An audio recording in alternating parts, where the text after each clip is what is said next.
सर्वेभ्यः प्रणामः। अद्य कार्यशालायाः पंचमे दिवसे भवतां भवतीनां समेषां महानुभावानां अस्याः कार्यशालायाः अद्यतन मार्गदर्शकानाम् अस्माकं मार्गदर्शिकानाम् अस्याः परियोजनायाः अध्यक्षाणां भवतां सर्वेषां प्रतिभागिनां स्वागतम्। वयं जानीमः एव कस्यचिदपि कार्यक्रमस्य समारम्भः भवति मङ्गलाचरणेन। तदर्थम् अहं सविनयं प्रार्थये गोविन्दमहोदयम् अद्यतन दिनम् अस्माकं मङ्गलान्वितं करोतु इति। गोविन्दमहोदय। नमो नमस्ते खिलकारणाय निष्कारणाय अद्भुतकारणाय सर्वागमनाय महार्णवाय नमो पवर्गाय परायणाय गुणाननिच्छिन्नचिदोष्मपाय तक्षोभविस्फूर्जितमानसाय नैष्कर्ण्यभावेन विवर्जितागं स्वयं प्रकाशाय नमस्करोमि, स्वयं प्रकाशाय नमस्करोमि। धन्यवादः गोविंद महोदय। आज कार्यशाला का 5वां दिन हम सबके लिए बहुत महत्वपूर्ण है, क्योंकि आज हमारे बीच बहुत ही महनीय विभूति पधारे हैं और आज का दिन हमारा भी थोड़ा विशेष रहने वाला है कि हमें भी बहुत कुछ करना है। आज ही हमें फीडबैक फॉर्म भी भरना है, आज ही हमें एक छोटी सी ऑनलाइन परीक्षा भी देनी है, आज ही हमें अपना अनुभव भी परस्पर शेयर करना है। तो हमारा भी बड़ा दिन है। पर आज हमारे साथ जो महनीय विभूति जुड़े हुए हैं, मैं सर का परिचय कराऊं।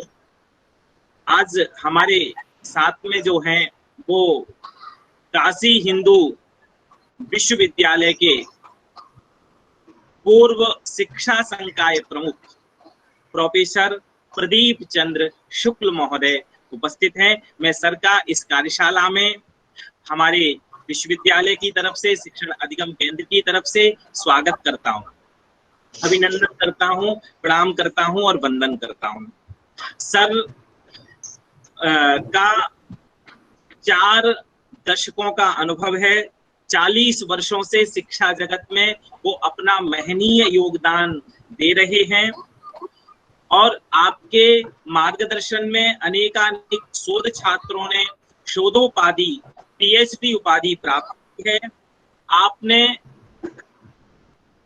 150 से ज्यादा शोधोपाधियों का पर्यवेक्षण, मूल्यांकन किया है और आपने अनेकानेक मनोवैज्ञानिक टेस्टों का निर्माण किया है, जिसमें मानसिक स्वास्थ्य पैमाना, शैक्षिक तनाव स्केल, शिक्षक स्केल के प्रति दृष्टिकोण इत्यादि बहुत सारे टेस्ट सर ने अपने मार्गदर्शन में अपने द्वारा निर्मित किए हैं। आज और सर की अनेकानेक पुस्तकें हैं, अनेक पत्रिकाओं में का प्रकाशन सर ने किया है, अनेकानेक गोष्ठियों में सर ने अपना मार्गदर्शन किया है। ऐसी महनीय विभूति को आज हम अपने विश्वविद्यालय में प्राप्त कर, इस कार्यशाला में प्राप्त कर अत्यंत गौरव का अनुभव कर रहे हैं और सर से निवेदन करते हैं कि इस अवसर पर हमारे प्रतिभागियों का, हमारा सबका आप मार्गदर्शन करें। प्रोफेसर प्रदीप चंद्र शुक्ल महोदय, धन्यवाद। थैंक यू सर, स्वागतम। परमेश जी और प्रोफेसर गीता पांडे जी, आप लोगों को मेरा सुबह का सादर नमस्कार। हम लोग तनाव के विषय में सोचे, स्ट्रेस, अंग्रेजी में स्ट्रेस कहते हैं, तनाव के बारे में सोचे, क्योंकि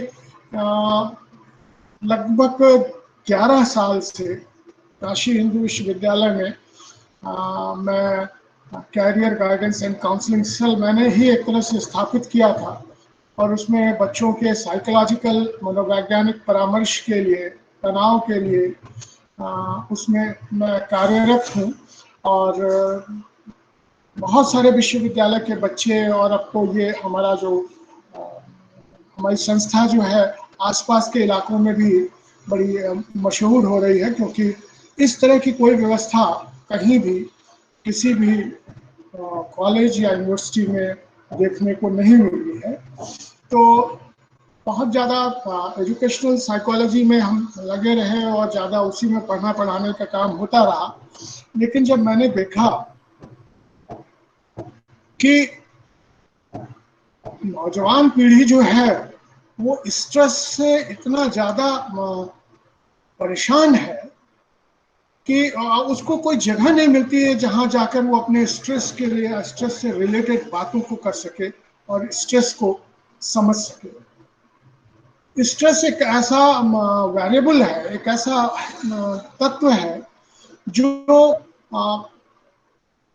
जरूरी भी है, जिसकी आवश्यकता भी है, और जिसे हम कोई समझना या जानना बहुत जरूरी होता है। और खास करके अध्यापकों के लिए, जो अध्यापक का काम कर रहे हैं, उनके लिए ये तो बहुत ही ज़्यादा आवश्यक है। क्योंकि जैसा रिपोर्ट है, जो रिपोर्ट में पब्लिश हुआ है और भारतीय अखबारों में भी पब्लिश हुआ है, कि लगभग 10 में से 7 या 8, 7 or 8 students or persons, they are suffering from mental illness, या किसी तरह का उनके अंदर कोई ना कोई मानसिक रोग विकसित हो रहा है। कल्पना कीजिए, 10 में से 8 या 9 तक, कहीं का डेटा तो 9 तक भी पहुंच गया है। तो ये एक ऐसा वेरिएबल या चर है जिसका प्रसार कोरोना की तरह से या उससे भी ज्यादा, कोरोना में तो 2% लोग, 3% लोग ही जो हैं वो अभी तक सफर कर रहे हैं, लेकिन स्ट्रेस की वजह से लगभग 89% तक के लोग पीड़ित हैं। और उनके स्ट्रेस को दूर करने के लिए अगर आंकड़ों को देखा जाए तो पूरे भारतवर्ष में केवल 4000 रजिस्टर्ड मनोवैज्ञानिक है, केवल 4000। इतनी बड़ी पॉपुलेशन, 100 करोड़ में लगभग 90 करोड़ लोगों के साथ ये समस्या है, और उनके लिए जो सुविधा उपलब्ध है, खास करके विशेषज्ञों की, वो 4000 के आसपास है। और वो भी हम सब लोग ऐसे विशेषज्ञों के पास जाना नहीं चाहते हैं, क्योंकि वो एक स्टिग्मा, एक सोशल स्टिग्मा बनकर हमारे सामने खड़ा हो जाता है। और लोग कहते हैं कि तो मानसिक रोगी है, और मानसिक रोग कोई ऐसी चीज नहीं है। मानसिक रोग से कोई घबराने की भी जरूरत नहीं है। जो हम लोग पागलों को देखते हैं या अस्पतालों में देखते हैं, वो तो एक्सट्रीम केसेस है। लेकिन मानसिक रोग का आशय होता है कि माइंड, बॉडी, हेड, हार्ट, इन चारों चीजों में जब समन्वय हो, कोऑर्डिनेशन हो, तो हम मानसिक रूप से सक्षम होते हैं या सफल होते हैं। तो तनाव ऐसी कोई भी घटना नहीं है जिससे बहुत ज्यादा घबराने की जरूरत है, लेकिन तनाव की जो परिणति है वो आत्महत्या तक पहुंच जाती है। इसलिए तनाव पर, क्योंकि विद्यालय में हम लोग, स्कूलों में, कॉलेजेस में स्टूडेंट्स को तैयार कर रहे हैं, और ऐसे स्टूडेंट्स को तैयार कर रहे हैं जो आने वाले समय में भारत का निर्माण करेंगे, तो हमें इन पर ध्यान देना ज़्यादा जरूरी है। जो विषय हमको दिया गया था या हमने लिया है, तनाव का मैनेजमेंट, प्रबंधन भारतीय परिप्रेक्ष्य में, तो लेकिन उसके पहले ये जानना जरूरी है कि तनाव है क्या चीज। टेंशन किसको हम लोग कहते हैं कि टेंशन तनाव। तनाव जो है कोई भी घटना या विचार से हो सकता है। कोई भी घटना जो जीवन में हमारे घटित हो रही है, कोई भी विचार जो हमारे दिमाग में किसी भी प्रकार के विचार आ रहे हैं, चाहे वो राजनीतिक हो, सामाजिक हो, आर्थिक हो, वो विचार हमारे लिए हमारी मनोवृत्ति के अगर अनुकूल हुए तो हम आनंद की अनुभूति करते हैं, और अगर प्रतिकूल हुए तो टेंशन क्रिएट कर देते हैं, तनाव उत्पन्न कर देते हैं। जैसा कि राजनीतिक जीवन में हम लोग को देखने को मिलता है कि हम लोग अगर दो विभिन्न दलों के हों और बात करते करते आपस में उलझ जाते हैं और झगड़ जाते हैं। तो तनाव ऐसी कोई चीज नहीं है, इसमें केवल व्यक्ति को निराशा, गुस्सा या निराशा, गुस्सा या जिसे आप कहते हैं घबराहट महसूस हो। तनाव जो है, जब भी कोई चुनौती हमारे सामने आती है, किसी भी तरह की कोई चुनौती हमारे सामने आ रही है, तो उस चुनौती से एक प्रकार की हमारी शारीरिक प्रतिक्रिया है। ध्यान दीजिएगा, क्योंकि जो शरीर है या जो मानव व्यवहार है, मानव व्यवहार का संचालन मस्तिष्क के माध्यम से होता है, चाहे वो प्रत्यक्ष व्यवहार हो चाहे अप्रत्यक्ष व्यवहार हो। हमारा चिंतन जो है वो हमारे अंदर जो इलेक्ट्रोकेमिकल चेंजेस उत्पन्न होता है, विद्युत रासायनिक परिवर्तन, उनकी वजह से हमारे अंदर हम चिंतन भी करते हैं, तो उस समय भी हम कोई कार्य करते हैं, कोई क्रिया भी करते हैं, तो ये अवस्था हमारे अंदर उत्पन्न हो जाती है। तो थोड़े समय के लिए अगर हमको तनाव हो जाता है, और जो होता है सबको होता है, तो वो सकारात्मक है। लेकिन अगर तनाव लंबे समय तक रुक जाए और बहुत लंबे समय तक हमारे ऊपर उसका प्रभाव पड़ता रहे, तो इसका असर व्यक्ति के स्वास्थ्य पर, व्यक्ति की जिंदगी के विभिन्न पहलुओं पर पड़ने लगता है। तो आप लोगों ने देखा होगा कि ये एक ऐसा शब्द है, तनाव में है, सर हम तनाव में है, हमको तनाव है, बड़ा कॉमन वर्ड है। हर आदमी इसका उपयोग करता है, लेकिन तनाव को जानता नहीं है। तनाव जो है, इसको आप कह सकते हैं, जो घटनाएं, जो वस्तुएं, जो चीजें, जो क्रियाएं हमें अच्छी नहीं लग रही है, उनसे समायोजन करने में काम आता है। कोई भी चीज है, कोई भी विचार है और हमें नहीं अच्छा लग रहा है, तो हम तनाव में आ जाते हैं। ये तनाव शारीरिक क्रिया है, और शारीरिक क्रिया के माध्यम से हम एक ऐसी डिजाइन बनाते हैं, एक ऐसा रास्ता चुनते हैं कि हम अपना तनाव कम कर लें। निश्चित रूप से आप सब ने पढ़ा होगा, जिसको हम लोग डिफेंस मैकेनिज्म कहते हैं, सुरक्षा प्रणाली, जिसमें एक बड़ा कॉमन सा एग्जाम्पल दिया जाता है कि जब लोमड़ी अंगूर नहीं तोड़ पाई तो उसने कहा अंगूर खट्टे हैं।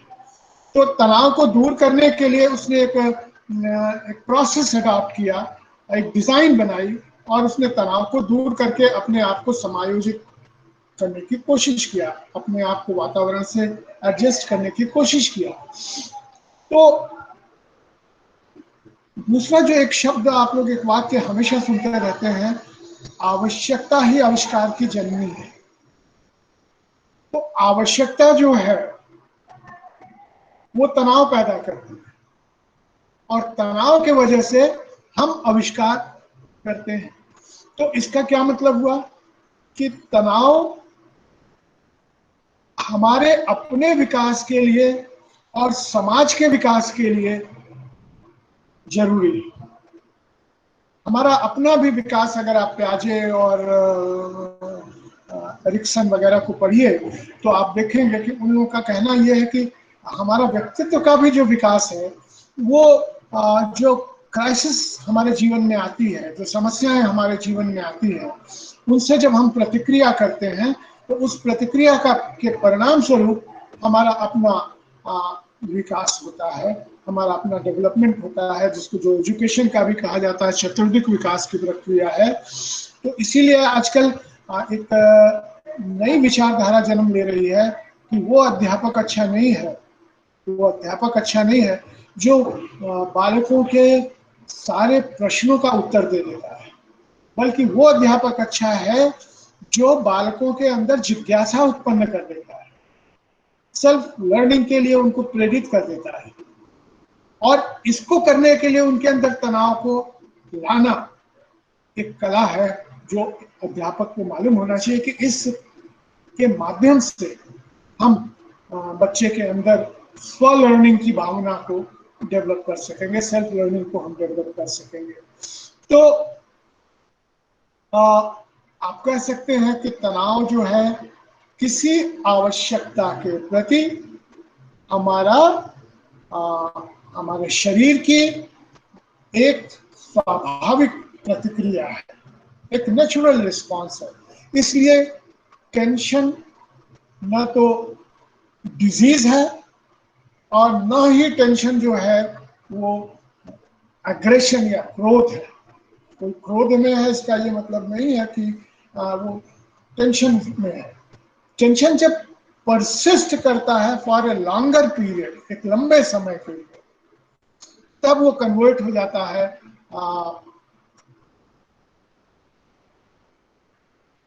किसी व्याधि के रूप में, मानसिक व्याधि के रूप में, या अभी आगे हम चर्चा करेंगे इसका अंत तो बहुत ही बुरा हो सकता है टेंशन का। ये एक बड़ी खास बात है कि जब मैं इस विषय पर तैयार कर रहा था तो मैंने देखा कि पूरा का पूरा साहित्य जो है, भारतीय साहित्य, मैं संस्कृत में तो बहुत कमजोर हूँ, परमेश जी से मैं क्षमा मांगूंगा, संस्कृत मुझे बहुत ज़्यादा अच्छी नहीं आती है, तो संस्कृत में मैं नहीं कर सका। हिंदी में ही जब मैंने हिंदी की पुस्तकों का या जो ग्रंथों का थोड़ा बहुत अध्ययन किया तो उसमें से मुझे लगा कि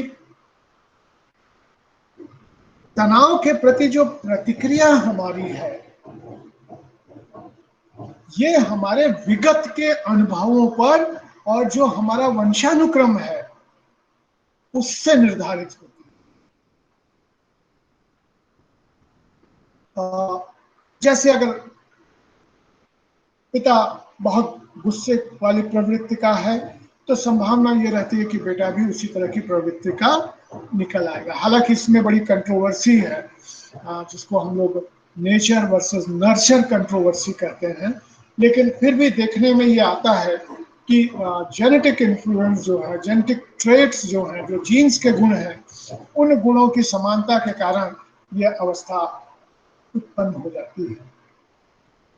और आज तो जो चारों तरफ कोविड है, हम आपके घर में भी लोग कोविड से तनाव में हैं, खास करके दिल्ली वाले तो बहुत तनाव में होंगे, ऐसा मेरा अंदाज लगता है। तो स्ट्रेस का जो लेवल है वो लेवल बहुत तेजी से बढ़ रहा है और ये पर्सनल लेवल पे एक एंजाइटी, एक चिंता के रूप में परिवर्तित हो गया है। और जब ये एंजाइटी बड़े लंबे समय तक हमारे अंदर रह जाती है तो ये हमारे अंदर डेवलप करती है सुसाइडल टेंडेंसी, हमारे अंदर आत्महत्या की प्रवृत्ति का विकास हो जाता है। अगर आप देखें, और जैसा अभी हमने आपसे पहले कहा कि 82%, 82% इंडियंस जो है वो स्ट्रेस में है। 82%, जैसा हमने आपको बताया कि लगभग 10 में से 8 व्यक्ति स्ट्रेस में है। इसी तरह से जो 35 से 49 वर्ष तक के बच्चे हैं या व्यक्ति हैं या युवा हैं, उनके अंदर ये प्रतिशत 89% है। तनाव का प्रतिशत ज्यादा एक्सिस्टेंट का परसेंटेज लगभग 89% है, मतलब लगभग 10 में से 9 से 49 साल के जो लोग हैं उनके अंदर तनाव काफी ज्यादा मात्रा में है, क्योंकि ये वो अवस्था होती है जब या तो हमें नौकरी मिल चुकी रहती है, हम नौकरी से अपना समायोजन कर रहे होते हैं, परिवार से अपना समायोजन कर रहे होते हैं, अपने माता पिता के साथ समायोजन कर रहे हैं, तमाम परिस्थितियां हमारे सामने आती है जिसमें हमारे अंदर स्ट्रेस आ जाता है। तो ये जो है बहुत आश्चर्यजनक है, क्योंकि हमारा देश, जिसको हम लोग कहते हैं कि ये शांति का देश है, शांति का प्रतीक है इस देश, हम लोग उस तरह से स्वीकार करते हैं। तो 2019 में एक सर्वे कराया था, वो इंश्योरेंस के रेफरेंस में सिग्ना नाम की एजेंसी ने, उसने बताया कि हिंदुस्तान के लोगों का स्ट्रेस लेवल जो है, भारतीयों का जो स्ट्रेस का लेवल है, वो किसी भी देश से, दुनिया के किसी भी देश से ज्यादा है। जब हमने इसको सुना और पढ़ा तो हमें भी आश्चर्यजनक लगा कि ये ऐसा कैसे है, हमारा देश जो शांति का देश कहलाता है, जिसका प्रतीक शांति है, वहाँ इतना स्ट्रेस है। तो वो स्ट्रेस जो है कई कारणों से है, जिन पे हम आपके सामने भी आगे चर्चा करेंगे अगर समय हमें परमिट करेगा तो। और खास करके विश्वविद्यालय और विद्यालय, ये दोनों तो स्ट्रेस से बुरी तरह से परेशान हो चुके हैं। और इसीलिए अभी यूजीसी ने ये कहा कि हर विश्वविद्यालय, हर कॉलेज, और इसके लिए यूजीसी फंड भी दे रहा है, अपने यहाँ स्ट्रेस मैनेजमेंट के लिए सेंटर खोले, काउंसलिंग सेंटर खोले और बच्चों को स्ट्रेस से दूर करने की कोशिश करें। क्यों? क्योंकि स्ट्रेस जो है, हमारा जो तनाव जो है, वो जब अधिक हो जाता है, जब बढ़ जाता है, तो वो हमारे उपलब्धियों पे असर डालने लगता है, हमारे अचीवमेंट पे असर डालने लगता है। और जब हमारा अचीवमेंट उससे प्रभावित हो रहा है, तो अल्टीमेटली ये विद्यालय का अचीवमेंट, विद्यालय की उपलब्धि और समाज की उपलब्धि पर भी इसका प्रभाव पड़ने लगता है। तो इसलिए मुझे बड़ा आश्चर्य हुआ जब मैं अपने स्ट्रेस उसमें काउंसलिंग सेंटर में बैठा हुआ था और काउंसलिंग कर रहा था, तो एक अमेरिकन लेडी आई और उस अमेरिकन लेडी ने ये देख के कहा कि अरे आपके यहाँ काउंसलिंग सेंटर्स में भीड़ बहुत कम आ रही है, हमारे यहाँ तो काउंसलिंग सेंटर लगता है जैसे हॉस्पिटल हो, क्योंकि वहाँ स्ट्रेस को लेकर आदमी के अंदर अवेयरनेस है। हमारे यहाँ स्ट्रेस को लेकर अवेयरनेस नहीं है, और उसकी क्या वजह है इस पे आगे हम फिर चर्चा आपसे करेंगे। लेकिन स्ट्रेस पे कंसर्न होना हर एजुकेटर का, हर शिक्षा शास्त्री का, हर अध्यापक का कर्तव्य है कि वो ना तो खुद स्ट्रेस की पोजीशन में जाए, ना अपने विद्यार्थियों को स्ट्रेस में ले जाने दे, या कम से कम उनकी पहचान करे और पहचान करके उनको काउंसलिंग सेंटर या साइकेट्रिस्ट जैसी भी जरूरत हो वहाँ पर भेजे। तो आज ये एक चैलेंज के रूप में पूरे यूनिवर्सिटीज के सामने विद्यमान है कि किस प्रकार से हम लोग स्ट्रेस कम करें, क्योंकि आप भी देख रहे होंगे विभिन्न शैक्षिक संस्थाओं में सुसाइड की रेट बढ़ती जा रही है, आत्महत्या की प्रवृत्ति विद्यार्थियों में बढ़ती जा रही है। कोटा राजस्थान तो सुसाइड की राजधानी बन गया है, जिसमें छात्रों की सबसे ज्यादा सुसाइड हो रही है वो कोटा और राजस्थान में हो रहा है। कंपटीशन की वजह से या जो भी अन्य वजहें हैं, उन सब का प्रभाव वहां पर देखने को मिल रहा है।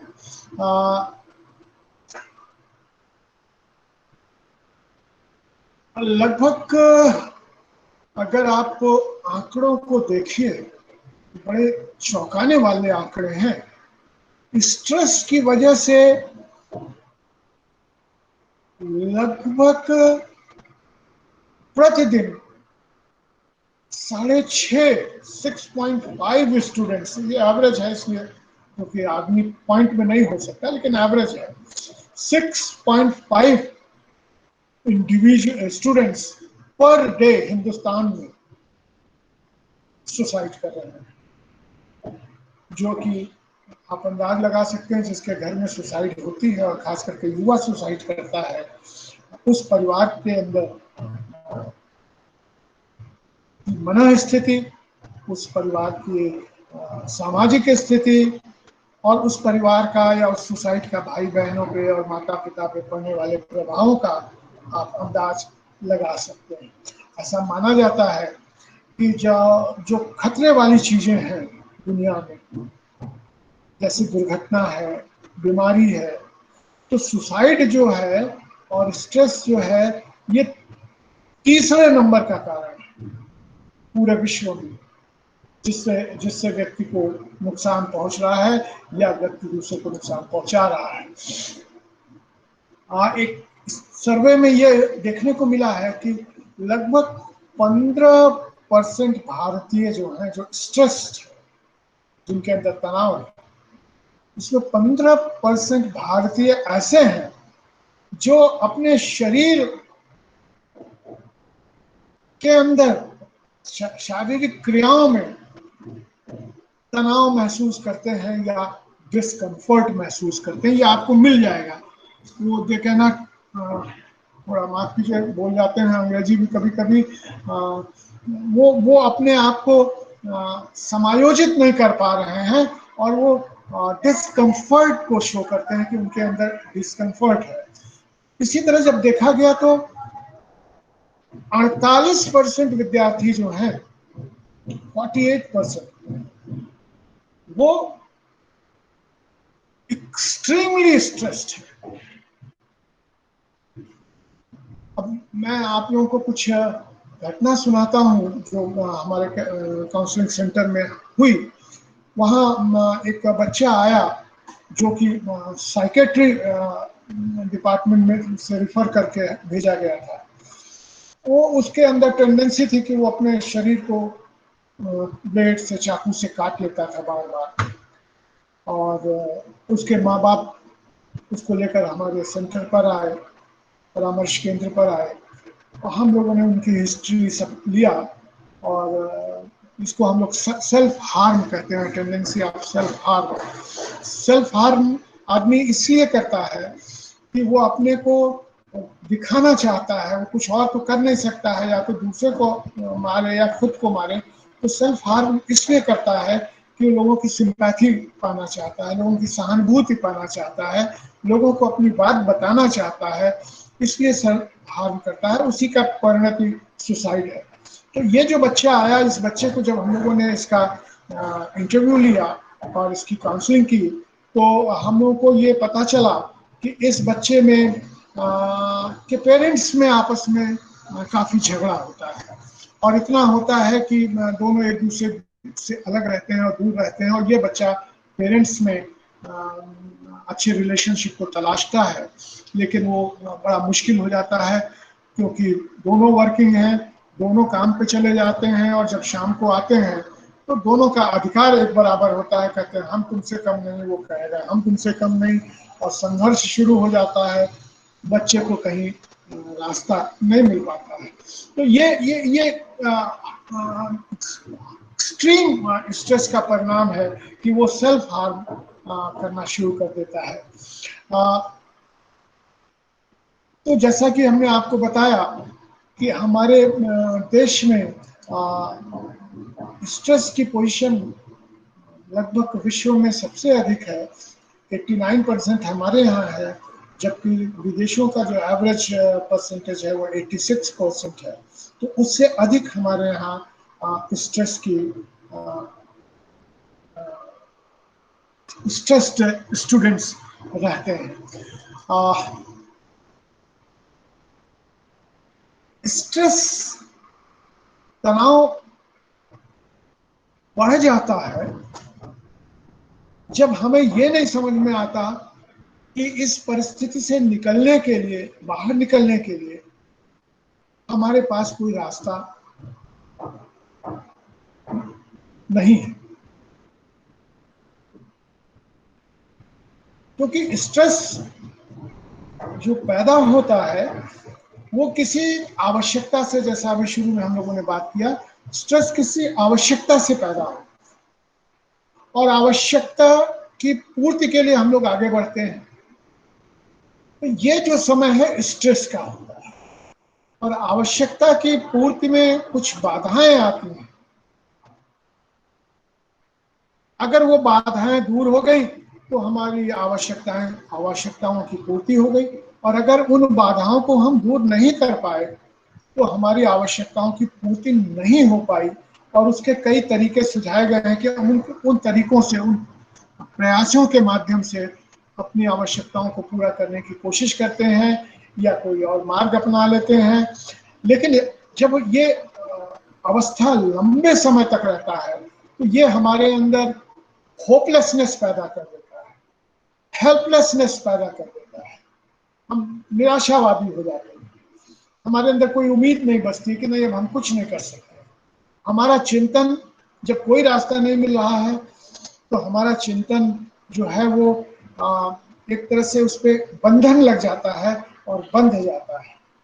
ये सारी परिस्थिति हमको उस दिशा में ले जाने के लिए मजबूर करती है, और परिणाम क्या होता है कि फिर हमें बैड हैबिट्स हमारे अंदर डेवलप हो जाती है, जैसे स्मोकिंग है या अल्कोहल है या कोई और चीज़ है।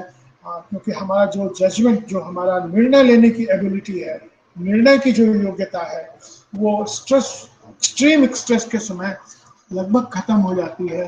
तो हम किसी न किसी नशा के आदी हो जाते हैं, और जिसकी परिणति आगे चलकर के सुसाइड में हो जाती है। ऐसा नहीं है कि अगर हम स्ट्रेस में हैं तो उसका पता नहीं चलता है। स्ट्रेस में अगर हम हैं तो उसका पता लगभग सामान्य व्यक्तियों को भी पता चल जाता है, क्योंकि हमारे बिहेवियर जो है उनमें कुछ परिवर्तन होने लगता है, कुछ लक्षण नजर आने लगते हैं।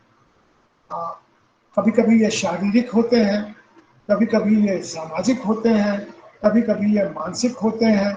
जैसे लगभग 77% लोग जो स्ट्रेस में हैं वो साइकोलॉजिकल डिसऑर्डर्स को शो करने लगते हैं,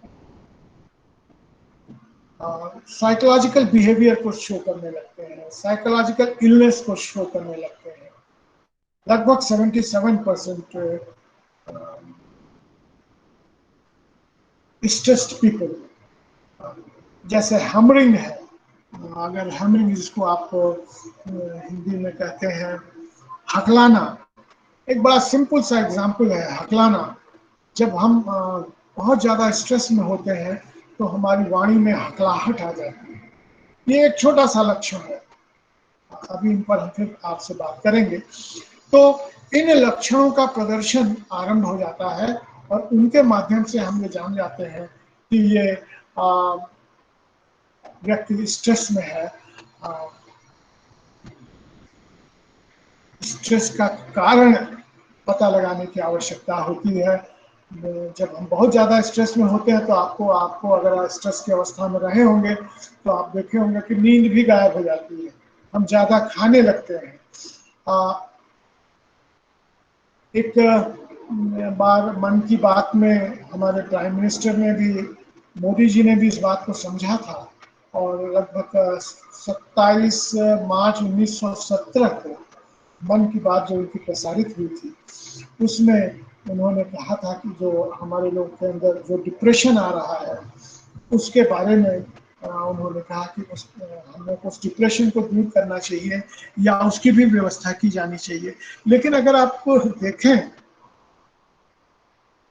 और डिप्रेशन के प्रति या स्ट्रेस के प्रति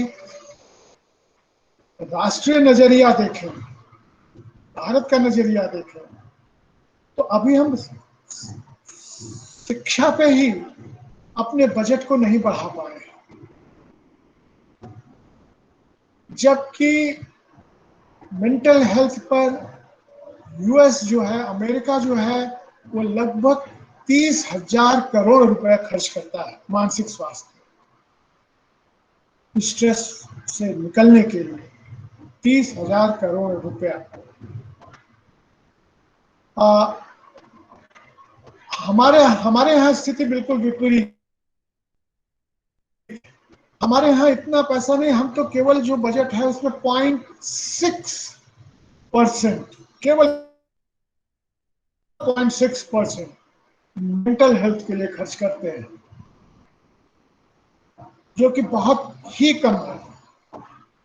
0.6% मेंटल हेल्थ पर खर्च करना बहुत ही कम है, क्योंकि जो रिपोर्ट्स हैं वो बताती हैं कि हमारे देश को 11,500 साइकेट्रिस्ट की आवश्यकता है, मनोचिकित्सकों की आवश्यकता है, और जो मनोचिकित्सक हैं वो केवल 3500 हैं।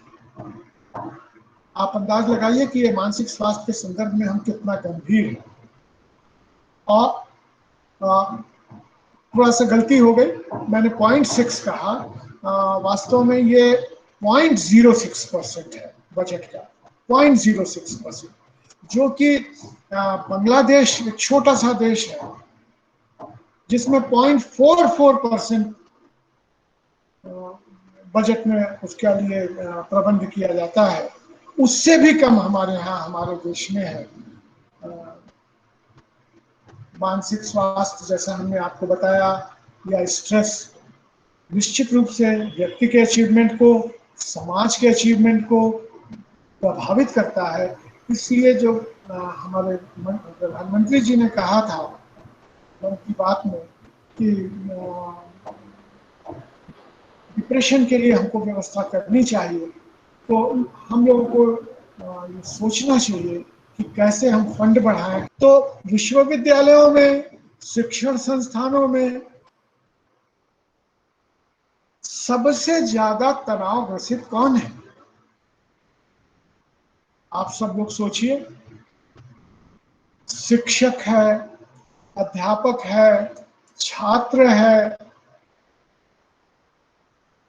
मैनेजर है, वाइस चांसलर है, कौन हो सकते हैं?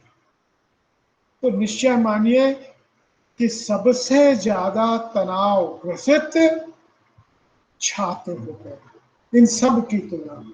और खास करके इस कोरोना के समय में हमारा प्रतिशत, तनाव का प्रतिशत, छात्रों में तनाव का प्रतिशत जो है, ये लगभग 10 में 10 पहुंच रहा है, क्योंकि भविष्य एकदम अनिश्चित है। हम अदृश्य जीवन की में जी रहे हैं, अदृश्य लक्ष्यों की तरफ चल रहे हैं।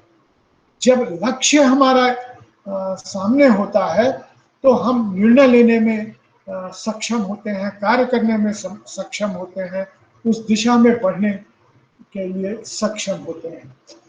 तो स्ट्रेस जरूरी है, तनाव जरूरी है, लेकिन मॉडरेट लेवल का तनाव हमारे उपलब्धि को बढ़ाने में सहायक होता है। और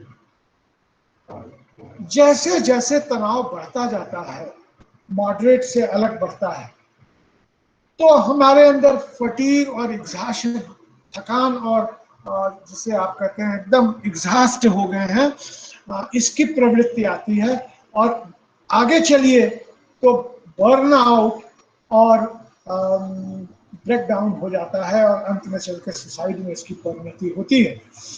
तो कहने का आशय ये कि अगर थोड़ा सा भी हमारे पास स्ट्रेस नहीं है, आप एक ऐसे दिन की कल्पना कीजिए जब आपके पास कोई उद्देश्य नहीं है, कोई लक्ष्य नहीं है, करने के लिए कुछ नहीं है, तो वो स्थिति भी स्ट्रेस उत्पन्न कर देती है, जिसको आप कहते हैं बोरियत हो रही, बोरडम, वो भी स्ट्रेस को पैदा कर देती है।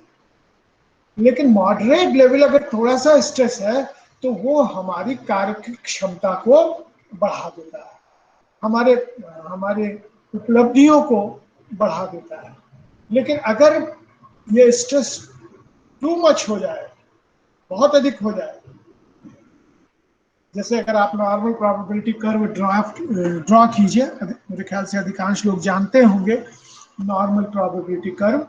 तो नॉर्मल प्रोबेबिलिटी कर्व में दोनों एक्सट्रीम साइड में 13% होते हैं और बीच में 68% लोग होते हैं। तो जो 13% मॉडरेट लेवल वाले हैं उनके अंदर तो अच्छा परफॉर्मेंस होता है और अच्छी एफिशिएंसी होती है, क्योंकि स्ट्रेस की वजह से वो कुछ और अच्छा कर गुजरते हैं, क्योंकि उनके अंदर मॉडरेट लेवल का स्ट्रेस होता है।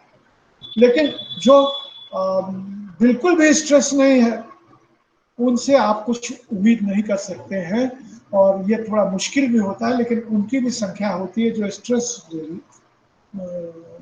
विहीन हो गए हैं और सड़क पे मदमस्त घूम रहे हैं, कोई उनके पास स्ट्रेस नहीं है। लेकिन टू मच स्ट्रेस अगर हो जाएगा तो हमारे प्रोडक्टिविटी जो है, हमारी उत्पादकता जो है वो घट जाएगी। तो होता क्या है, स्ट्रेस के समय हमारा जो हमारे अंदर जो हार्मोन्स होते हैं उनका स्राव, विशेष करके जो एड्रिनल ग्लैंड से निकलने वाला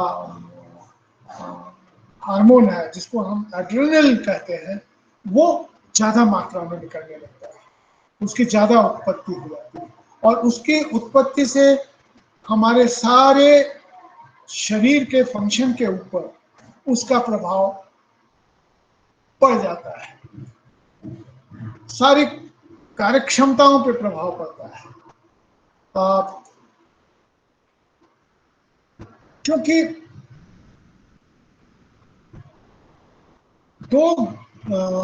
मस्तिष्क का दो हिस्सा, एक जो हाइपोथैलेमस कहलाता है और दूसरा जो पिट्यूटरी ग्लैंड होती है, मास्टर ग्लैंड होती है, ये दोनों जो हैं, ये हाइपोथैलेमस और पिट्यूटरी, इनके बीच में कम्युनिकेशन जो है वो रुक जाता है इस ग्लैंड की वजह से, इस हार्मोन की वजह से।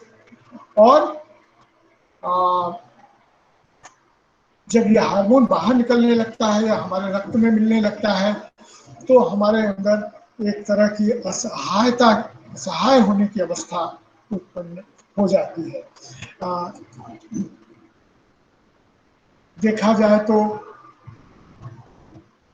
अगर भारतीय परिप्रेक्ष्य में सोचा जाए या विदेशों के भी परिप्रेक्ष्य में सोचा जाए, तो दो बहुत बड़े कारण होते हैं इस स्ट्रेस को, तनाव को डेवलप करने के। बहुत बड़े कारण, एक जनरलाइज्ड कारण है। एक तो है जिसे आप कहते हैं पोजेशन।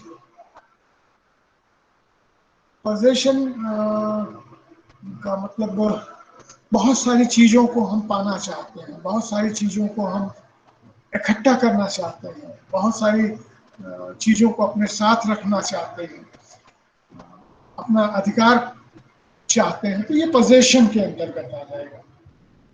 और दूसरा होता है जो बहुत बड़ा कारण है, अगर जो आपने गीता के ज्ञाता होंगे उनमें को ज्यादा, गीता मैडम नहीं, गीता श्रीमद् भगवत गीता की बात कर रहे हैं, तो श्रीमद् भगवत गीता में अगर जो लोग ज्यादा पढ़े होंगे, हमने तो उतना पढ़ा नहीं है, लेकिन वो निष्कर्षतः ये कह सकते हैं कि उसमें भी पोजीशन और पोजेशन, इन दोनों चीजों की बात बहुत ज्यादा की गई है। तो ये दो चीजें जो है, पोजीशन, समाज में, विद्यालय में, कॉलेज में मेरी बात कोई नहीं सुनता है, मेरी बात कोई नहीं मानता है, हमारी जो पोजीशन है वो स्ट्रेस का कारण बन जाती है।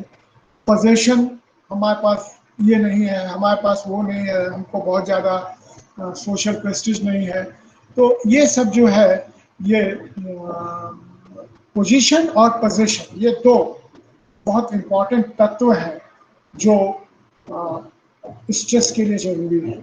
इसके अलावा जो स्ट्रेस पैदा करते हैं, जो हमारे अंदर स्ट्रेस लाते हैं, उनको हम स्ट्रेसर्स कहते हैं।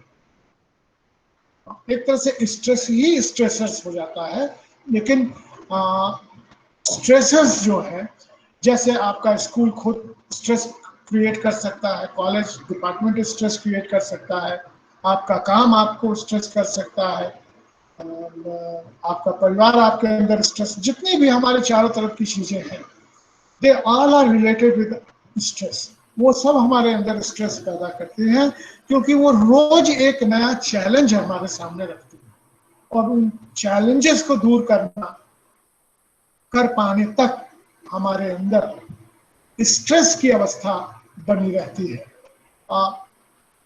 इसी तरह से हमारे फिजिकल स्ट्रेसर्स होते हैं। फिजिकल स्ट्रेसर्स का मतलब जो शारीरिक स्ट्रेसर्स हैं, जैसे भूख लगी है तो कहीं किसी काम में मन नहीं लगता है, हम लोग तुरंत चाहते हैं खाना मिल जाए। प्यास लगी है तो पानी तुरंत चाहिए, और जब तक पानी नहीं मिलता हम स्ट्रेस की पोजीशन में रहते हैं। नींद नहीं आ रही है तो बच्चे पहुंचते हैं हम लोग के पास कि सर 3 दिन से मैं सोया नहीं हूँ। एक्सीडेंट्स हैं, दुर्घटनाएं हैं जो हमारे साथ घटित हुई हैं, या हमारा अपना रंग रूप है, या हमारे अपने शरीर की संरचना है, they all are the reasons of stress, और वो स्ट्रेस पैदा कर सकते हैं। इसी तरह बहुत सारे हमारे सिम्टम्स होते हैं जो इमोशनल, सांवेगिक। जो स्ट्रेस आदमी है सांवेगिक रूप से वो एजिटेटेड, खिचलाहट महसूस करता है, फ्रस्ट्रेशन, कुंठा से ग्रसित होता है, जल्दी से गुस्सा जाता है, जल्दी से नाराज हो जाता है। तो ये उसके जो हैं कुछ इमोशनल सिम्टम्स हैं। वैसे एक चीज मैं आप लोगों से बताना चाहूंगा, शायद किसी पुस्तक में आपने पढ़ा भी हो। अपने मेंटल हेल्थ को असेस करने का, अपने मेंटल हेल्थ का मापन करने के लिए 3 प्रश्नों का जवाब अगर आप पूरी तरह से हाँ में देते हैं तो आप स्ट्रेस्ड नहीं है, आपके मेंटल हेल्थ ठीक है। ये 3 प्रश्न। पहला प्रश्न है, कैन यू एंटरटेन अदर्स? क्या आप जो दूसरे आपके पास आ रहे हैं उनको एंटरटेन कर सकते हैं? आपके घर पे कोई आ गया, आप उसको एंटरटेन कर सकते हैं, आप उससे बातचीत कर सकते हैं। Can you entertain yourself? आप खाली बैठे हैं और आपको कोई खिजलाहट नहीं है, कोई झंझलाहट नहीं है, आप कुछ काम कर रहे हैं, कुछ आनंद ले रहे हैं, तो भी आप मेंटली हेल्थी हैं। और जो तीसरा है, सबसे इंपॉर्टेंट होता है, वो है can you entertain your own criticism? तो अगर आप अपनी आलोचनाओं को भी बर्दाश्त कर लेते हैं तो ये आपको, मान लीजिए कि आप मानसिक रूप से स्वस्थ हैं, आपके अंदर स्ट्रेस की कमी है। जब आप स्ट्रेस होते हैं, जब आपके अंदर तनाव होता है, तो आप अपनी आलोचना को बिल्कुल भी नहीं बर्दाश्त कर पाते हैं। उनको बर्दाश्त करना बड़ा मुश्किल होता है। तो जब स्ट्रेस आता है हमारे सामने, और स्ट्रेस जब हम नहीं तोड़ पा रहे हैं, जब हम अपने लक्ष्य को नहीं प्राप्त कर पा रहे हैं, तो जो पहला स्टेज होता है उसको हम अलार्म स्टेज कहते हैं। ये अलार्मिंग स्टेज कह सकते हैं, अलार्म स्टेज कह सकते हैं, चेतावनी का स्तर कह सकते हैं। चेतावनी के स्तर पर हमारे अंदर 2 तरह की प्रतिक्रियाएं होती हैं। हम 2 कार्य करते हैं, 2 तरह के कार्य कर सकते हैं, जिसको हम लोग कहते हैं फाइट और फ्लाइट रिस्पॉन्स। फाइट और फ्लाइट रिस्पॉन्स, हम उस परिस्थिति से संघर्ष करते हैं और या उस परिस्थिति से भाग जाते हैं। ये पहला स्टेज है। अगर इसमें हमको इन स्टेज से संतोष नहीं मिला, या अपने स्ट्रेस को नहीं दूर कर पाए, तब हम दूसरे स्टेज में पहुंचते हैं, जिसको रेजिस्टेंस का स्टेज कहा जाता है। तत्व है, उसके ऊपर असर पड़ने लगता है, और तरह तरह की व्याधियां या तरह तरह के बीमारियां हमारे अंदर आने लगती हैं, जिनको हम प्रायः साइकोसोमेटिक डिजीज की बात करते हैं, जिनको साइकोसोमेटिक डिजीज के रूप में जाना जाता है। फिर आता है तीसरा स्टेज, जो एग्जॉशन का स्टेज होता है, जब आप एकदम एग्जॉस्टेड हो जाते हैं। इस स्टेज में पहुंचने के पे हमको मेडिकल सुविधा, डॉक्टर के पास चिकित्सक की सुविधा प्राप्त होनी चाहिए, या चिकित्सक के पास जाना चाहिए, क्योंकि अगर हम नहीं जाएंगे तो अंत में हमारे अंदर डिप्रेशन आ जाएगा, या हम मेलनकॉलिक हो जाएंगे, या स्किज़ोफ्रेनिक हो जाएंगे, किसी न किसी तरह की मानसिक बीमारी हमारे अंदर आ जाएगी। या जो चेहरे पे मुहासे निकलते हैं, मुहासे भी स्ट्रेस के कारण निकलते हैं। पीठ में दर्द होता है और कोई कारण नहीं मिल रहा है, तो बैकएक का भी एक कारण जो हो सकता है वो आपका स्ट्रेस हो।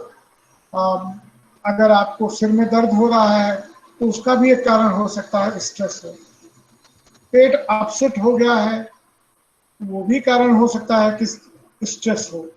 तो ये सारी साइकोसोमेटिक डिजीज है जो हमारे अंदर स्ट्रेस की वजह से पैदा हो जाती है। तो इसको मैनेज करने के लिए स्ट्रेस को बहुत सिंपल रास्ते होते हैं, और बहुत छोटी छोटी चीज़ें होती हैं जिसको हम लोग सजेस्ट करते हैं। जैसे बढ़िया से नहाइए, खूब आराम से नहाइए, जिसको आजकल स्पा कहते हैं, स्पा ले लीजिए, एक्सरसाइज करिए, कुछ अपनी हॉबी में रुचि लगाइए, मेडिटेशन कीजिए, योगा कीजिए, बाहर निकलकर नेचर में थोड़ा टहलिए, घूमिए, देखिए, अपने समय को मैनेज कीजिए। जो टाइम मैनेजमेंट है, जो कि बड़ा भारी स्ट्रेस फैक्टर होता है, टाइम को मैनेज कर लीजिए, टाइम टेबल के हिसाब से काम कीजिए, और म्यूजिक सुनिए। और अगर इन सब से आपको फायदा नहीं मिल रहा है तो आप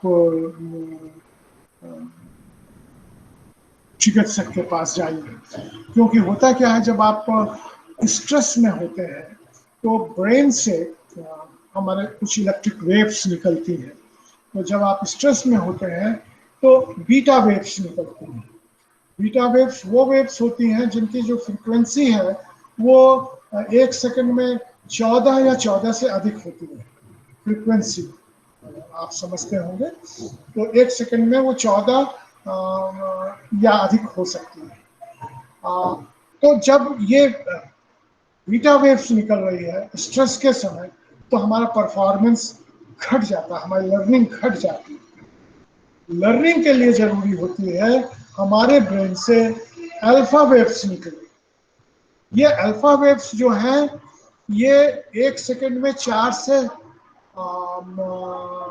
14 इनकी फ्रीक्वेंसी होती है, 4 से 14 इनका इलेक्ट्रोएन्सेफेलोग्राम से इनका हम लोग मेजरमेंट कर लेते हैं। तो जो अगर मस्तिष्क से अल्फा वेव्स निकल रही हैं, तो ये हमारे अंदर सीखने की इच्छा, अधिक सीखने की योग्यता को विकसित कर देती हैं। तो ये सारे प्रमुख कारण हैं जो आपको मिलेंगे, जिससे आप अपने स्ट्रेस को मैनेज कर सकते हैं। इसमें पेरेंट्स की भी बहुत महत्वपूर्ण भूमिका होती है। बच्चों को सुनना चाहिए, अपने बच्चों की समस्याओं को सुनना चाहिए, उनके अवस्था की विशेषताओं को जानना चाहिए। जैसे आप सब जानते हैं, टीनेजर्स जो है वो स्टार्म और स्ट्रेस की स्टेज होती है, और उसी में सुसाइड रेट बढ़ जाता है। तो माँ बाप को ये समझना चाहिए, माँ बाप को उनको काउंसलिंग सेंटर्स पे ले जाना चाहिए, उनको काउंसलिंग खुद करनी चाहिए। परिवार उनके साथ है, उन्हें इस तरह के भावना को देना चाहिए, और जो हमारी सांस्कृतिक, सामाजिक और साहित्यिक विरासत है उसकी ओर उनको उन्मुख करना चाहिए।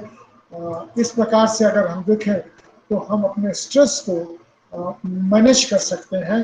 और भारतीय साहित्य तो तनाव प्रबंधन से भरा हुआ है, भरा पड़ा है। चाहे कबीरदास को सुनिए, चाहे रहीम को सुनिए, चाहे गीता को देखिए। धन्यवादः सर्वेषां धन्यवादः। हम बहुत ही सौभाग्यशाली हैं। सर के नाम में 3 शब्द हैं और तीनों शब्द प्रकाश के द्योतक हैं। आज सर ने हम सबको प्रकाशित किया इस अवसर पर, और बहुत ही अच्छा विषय, जो समस्या हम सबके सामने गुंजायमान है, हम सबको परेशान करती है किसी न किसी रूप में, उस विषय को बहुत अच्छे से समाधान करने की प्रक्रिया से अवगत कराया। इस अवसर पर मैं कार्यशाला की पक्ष से, अपने विश्वविद्यालय के पक्ष से, अपनी मैम के पक्ष से और आप सभी प्रतिभागियों के पक्ष से अपने आचार्य जी का, आज के मार्गदर्शक सर का बहुत बहुत हृदय से धन्यवाद ज्ञापन करते हैं, आभार व्यक्त करते हैं और सर से प्रार्थना करते हैं इसी तरह हमें ऊर्जायित और प्रेरित करते रहें, आशीर्वाद हम लोगों को देते रहें, जिससे हम आगे शैक्षिक प्रक्रिया में अपनी गतिमति बना पाए। धन्यवाद सर, प्रणाम सर।